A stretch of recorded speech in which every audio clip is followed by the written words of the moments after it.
bonjour, bonne année, bonne santé, et même si c'est une rediff, car de toute façon, l'année, ça dure toute l'année justement. Tout comme vos multiples crédits qui n'en finissent pas de ne pas diminuer. Mais alors que faire durant vos heures supplémentaires? Bienvenue dans Temps perdu! Hey! Eh oui! Un an de plus, une année de plus à pianoter devant son ordinateur en espérant désespérément que celle-ci sera la bonne, que travailler permettra enfin de compenser vos impôts, vos courses, vos factures, vos chats, vos maladies, votre TVA qui augmentera peut-être bientôt, vos trucs et vos machins que d'autres ne manqueront pas d'augmenter pour le plaisir.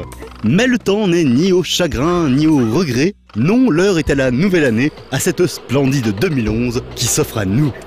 Oui, il est temps de positiver. Un peu comme dans As I Lay Dying, où le héros, après une chute de plusieurs mètres, est mort.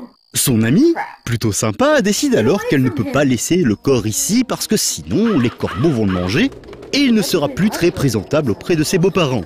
N'écoutant que son courage, elle se trimballe donc le cadavre sur plusieurs niveaux où elle devra faire preuve d'ingéniosité, de perspicacité pour retourner en ville avec son boulet de petit ami. Pièges, mécanismes en tout genre et surtout donc, corbeau. Autant d'épreuves à relever pour parvenir à la fin de ce jeu, décidément positif. Dans Blue Knight, vous êtes une casserole bleue qui vient d'atterrir sur une nouvelle planète. La Terre qui vous envoie vous demande donc d'en faire une nouvelle colonie pour les pauvres humains qui doivent avoir bien des soucis. Du coup, on sort le gun et on massacre tous les autochtones qui, même s'ils étaient là avant nous, sont très laids et donc n'ont rien à foutre ici. Alors on flingue tout ce qui pointe le bout de sa tentacule et on avance dans notre conquête. Mais voilà, parfois, on n'arrive pas à sauter suffisamment haut pour dézinguer de l'alien. Heureusement, on trouve sur notre chemin des améliorations pour notre armure et on peut continuer à progresser. Bref, que du bonheur pour glandouiller tranquillement en flinguant positivement. Dans Love, Valentin Heuteux nous explique enfin comment fonctionne l'amour. Alors c'est très simple, vous vous approchez d'une autre personne comme ça, et là, c'est le rayon du bonheur. Mais attention, si quelqu'un d'autre s'approche, vous pouvez l'emballer aussi.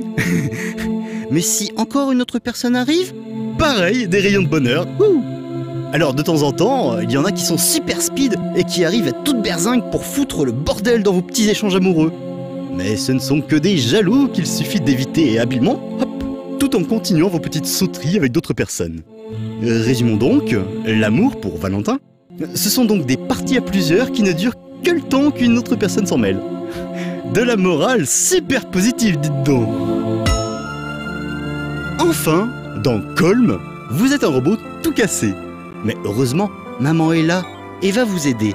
Déjà, il va falloir retrouver vos jambes. Ensuite, ce seront vos yeux, et ainsi de suite. Une fois que vous serez en meilleure forme et que vous serez capable de faire plein de choses, il faudra faire tout ce que vous dit votre gentille génitrice, car votre maman, elle sait ce qui est bon pour vous. Elle vous demandera de récupérer certaines petites choses, pas du tout dangereuses, comme des bombes ou d'autres trucs, pourquoi pas nucléaires. Et puis de toute façon, elle vous aime, non? C'est ça qui est le plus important.